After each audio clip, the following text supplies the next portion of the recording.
comédiens, voir les musiciens, voir les magiciens qui arrivent bien, voir les comédiens. Eu chámome Manolo, son o director do grupo de teatro Gargallada. O meu traballo fora do teatro é a pediatría. Cos nenos xa sabes que disimular non vale. Esas dotes actorales valen un pouco máis para a relación cos pais dos nenos. No teatro, o 50% do teatro é o público, é a que nos diriximos, e eles son os que teñen que entender todo o que nos propoñemos e poñemos en escena. Na miña profesión, pois igualmente, tes unhas órdenes, unos tratamentos, unos consellos, e é moi importante cerciorarse de que realmente entenden o que lle quiseches transmitir. O que é moi importante é marcar os 3 tempos do general. Vamos a ver que lle podemos meter aí para que quede un pouco máis acoplado, máis simpático. En Gargallada proponemos ideas, unas máis acertadas, outras menos, e o meu labor un pouco é peneirar todas esas ideas que fluyen e, por outra parte, pues, coordinar un pouco a relación entre o grupo. Por eso mismo que era de noite. Que probas tiñamos de que eran menos? Así que fuxiron cobardemente. Digamos que avanzamos na mesma dirección que o enemigo.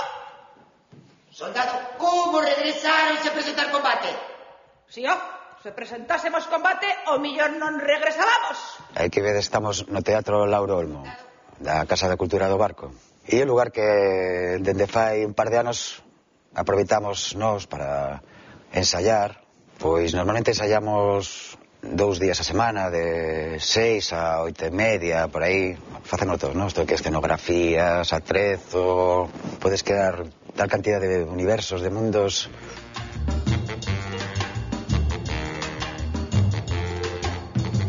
Un falso mundo romano. Sí. Aí no cartón pedra. Cartón pedra, aquí estas columnas pseudo-corintias e tal, non? E estos son xirables. Comprei xa libros de escenografía, entonces aprendes que hai unhas medidas determinadas para a utilización dunhos materiales con uns grosores. Entonces isto é un bastidor coberto con unhas placas finiñas de madeira, cunhas carrileras para que roden, como se foran estas portas giratorias, non? Que tú xiras unha porta e de repente aparece outro mundo. Sous les étoiles le rideau va se lever. Quand les 3 coups retentiront dans la nuit, ils vont renaître à la vie les comédiens. Acabamos de chegar a miña casa e o meu traballo, non? Que está todo xunto, non? E como vedes, o meu traballo é ser viticultor, non?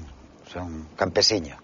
Levo nesto, pois, 27 anos metido aquí, non? Gústame vivir no campo, sempre me encantou escoitar o silencio.